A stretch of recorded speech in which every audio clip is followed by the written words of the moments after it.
Hello and welcome to the first ever episode of the Non-League Uncovered podcast. Today I'm going to go over the Northern League Division 1 title race.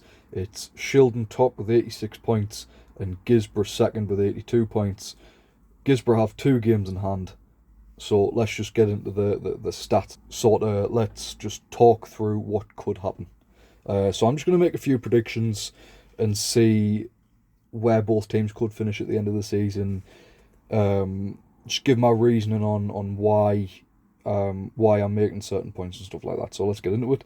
So Guisborough have 2 games in hand over Shildon, which they'll play on the 25th and 28th of March. Shildon don't play until the 5th of April, going away to Crook. If Guisborough win the 2 games in hand, they'll be on 88 points on top. They'll be 2 points clear of Shildon. Both teams would then be on 35 games with 9 points up for grabs. Shildon play bottom half Crook and playoff chasing Horden away before hosting Guisborough Town on the final day. Shildon have won 4 out of the last 5, and Guisborough have won 3 of the last 5 with 1 draw, not including the cup game against Mask United, in which Mask United won on penalties. Guisborough are unbeaten at home for an entire league season, which is absolutely brilliant for them. Being unbeaten at home for any team is a great achievement. It's very hard to do, and it's just testament to the season they're having at the minute. It's brilliant.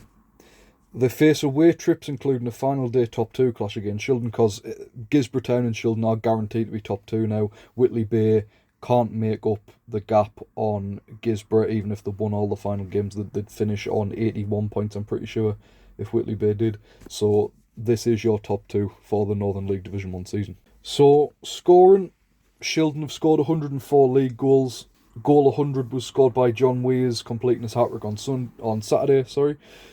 Shildon's league top scorer is Andre Vasile Andelean with 18 goals. And they've got the best goal scoring record in the league. They've got the best defence in the league. They're just a top-class side, Shildon. And so is Guisborough. Guisborough are a top-class side. They play very well. And it's lining up to be a very, very good final day clash, in my opinion. Guisborough Town have scored 76 in the league as of March the 21st, with Curtis Howes netting 20 goals and Matthew Wilshaw scoring 18 for the Town. Shildon have scored 16 and conceded just 4. It just shows how absolutely amazing they have been going backwards and going forwards. In the last 5 games, coming off the back of a 6-0 thump to Mask United, which was sort of Shildon putting their flag in the ground saying, we're gunning for this title, Guisborough come try and catch us, you know what I mean? Guisborough have scored 11 and conceded 7 in the last 5 league matches, scoring 4 against Crooktown on Saturday. It seems to be in Guisborough Town's hands. Now they've got 2 games over Shildon, and can go ahead of them if they take maximum 6 points. Guisborough currently can finish on a maximum of 97 points. Shildon can only finish on a maximum of 95, so Shildon cannot slip up, and Guisborough can't really slip up either, but it is in Guisborough's hands because they do have 2 extra games to play. Guisborough play against relegation-threatened Wickham and mid-table Newcastle Benfield. After their games in hands, they play relegation candidates Northallerton Town on Easter Saturday, and then they go across the Pennines to Cumbria to face Carlisle City, and then the final day clash with title rivals Shildon. All five of Guisborough's last games, are on the road, which is an immense task to take on, with Guisborough just winning 1 in the last 5. So they're going to want to step up, be locked in, and just take as many points as they can.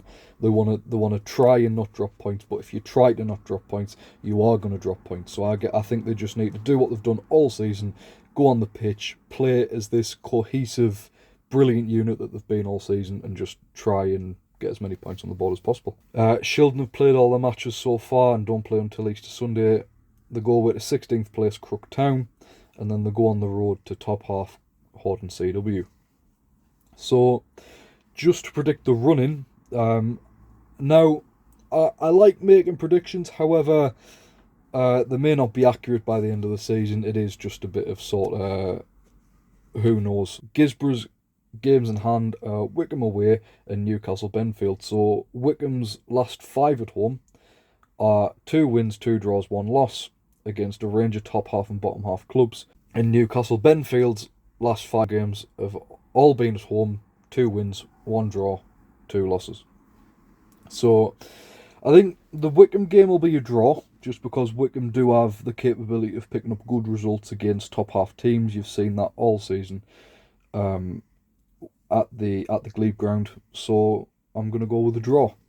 And then Newcastle Benfield, they've taken 2 losses in the last 5, 2 wins and a draw, which is a great record for a mid-table team, and it's good. I feel like they'll push for the playoffs next season.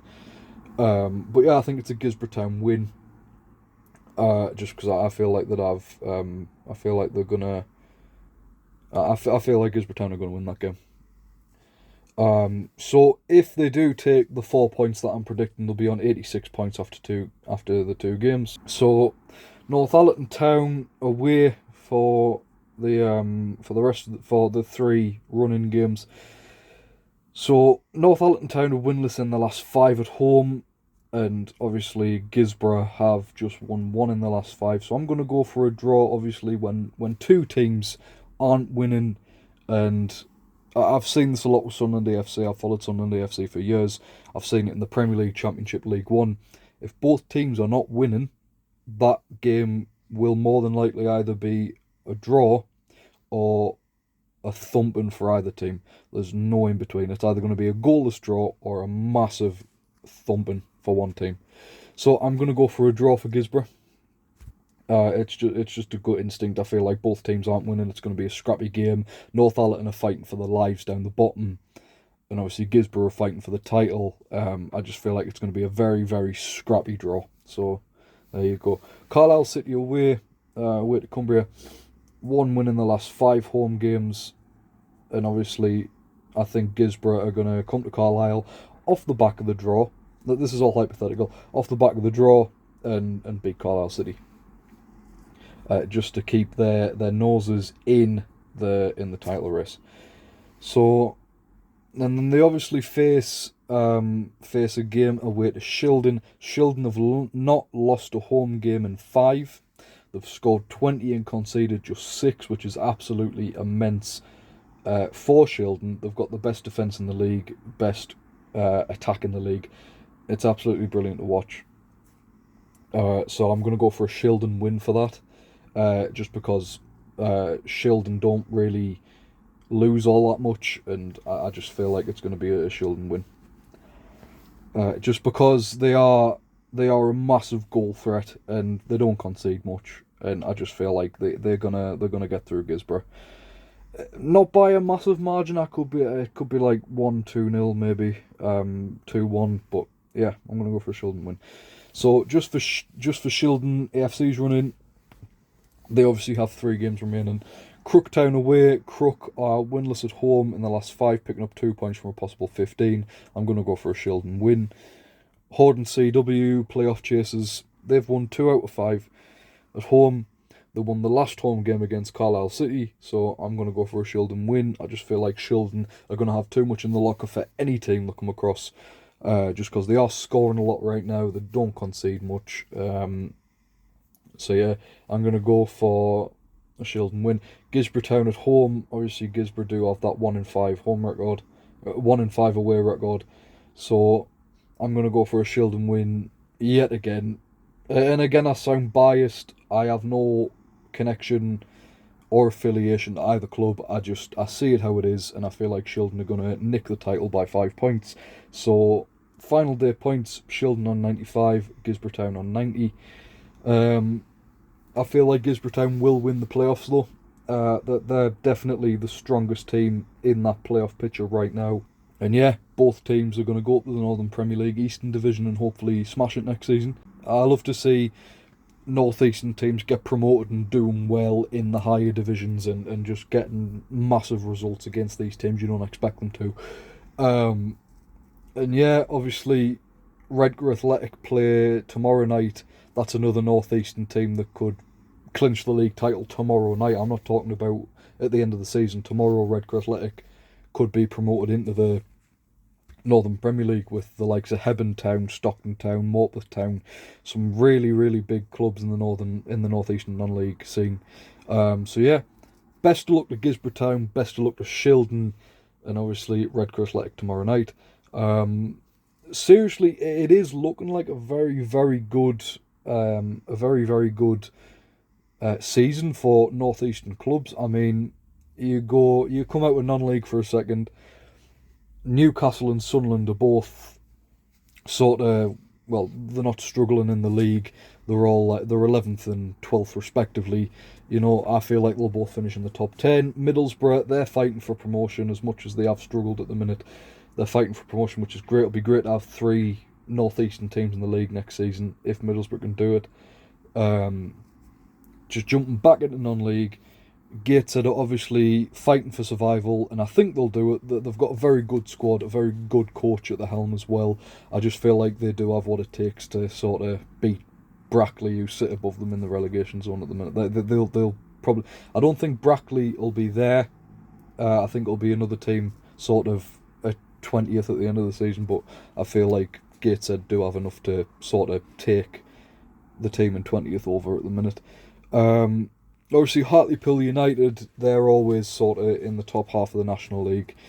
I don't think they'll sort of make the playoffs, but if they can sneak in, great. I mean, I hope they do sneak in, of course, and I hope they can obviously win it if they do make it.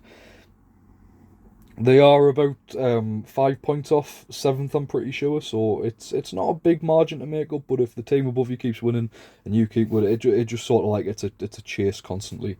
National League North, obviously South Shields are trying to fight for automatic promotion to the National League.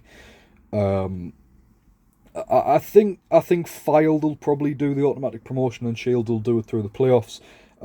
Shields were doing quite well and they just went on a pretty didn't go on a very good run and they've dropped out the top place, and I think Fylde will take it, but Shields will take the playoffs. Then you've got Darlington in the playoffs as well. I honestly, just for non-league football, I hope it's a Shields Darlington final. Just for North East football, and obviously I want both of them to win. Obviously, I hope they can both go up, but obviously that can't happen. Shields is 7 miles away from me, and Darlington is my partner's local club, so obviously I want them both to do well. Scarborough Athletic, they're fighting for the playoffs. I hope they can get in as well. Spennymoor Town, they're sort of mid-table right now, and yeah, I just they're all doing quite well in the National League North. Northern Premier League, Hebburn Town are a second, fighting for first. FC United and Manchester are above them. They're a very well established club for the level. I think Hebburn Town, Stockton Town will both make the playoffs, and I think, honestly, I do think probably Hebburn Town can do it and get up through the playoffs. And then, of course, you go down to the Northern Premier League East. Redcar Athletic, they literally need a point to clinch the Northern Premier League East title to win tomorrow, and I hope they do that. And then obviously you've got Shildon and Guisborough fighting for the title in the Northern League Division 1. And then you've got, in the Northern League Division 2, you've got Redcar Town and Yarmouth Egglescliffe fighting for that title. You've got Jarrah in the mix. It's great. It's just great to see. It's just great to see. And you jump down to the Wearside League, Step 7. You've got Gateshead Leam Rangers and Seaton Crew Football Club fighting for that title to get into the Northern League, and obviously I hope they can both do quite well. You've got Washington in the mix, obviously. Washington FC, they were relegated from the Northern League last season. I hope they can bounce back up very quick. But yeah, it has been very fun doing this episode, just looking at the different leagues and the stats. See, I went on a bit of a tangent about the North East promotion. It's just because that's just what you want. The North East is a hotbed of football, and we need to show these. We need to show the country that it's not just Manchester or London that's a hotbed of football. The North East is a historic place for football. We had there was a man from Sunderland, James Alcock. He invented the FA Cup, and a lot of different things have come from Newcastle, Sunderland, Middlesbrough for football. in the north, and it's now nationwide. It's great. I hope you have enjoyed this podcast. I have been rambling a little bit, but this is probably what you're gonna get for these podcast episodes. And yeah, I'll see you in the next one. See ya.